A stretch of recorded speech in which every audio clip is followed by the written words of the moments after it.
Heavenly Father, we come before you with hearts full of hope and humility, seeking your divine guidance and grace. We ask for your mercy upon our nation, that you may unite us in love, understanding, and peace. Help us to rise above our differences, whether they be of race, religion, politics, or culture, and see one another as brothers and sisters created in your image.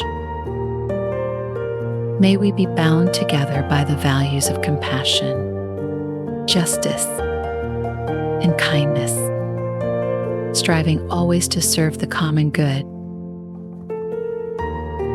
Grant our leaders wisdom and humility, that they may work not for their own gain, but for the unity and well-being of all people. Fill our hearts with the spirit of reconciliation, so that we may heal wounds, forgive past wrongs, and walk forward together as one nation. Let peace reign in our land.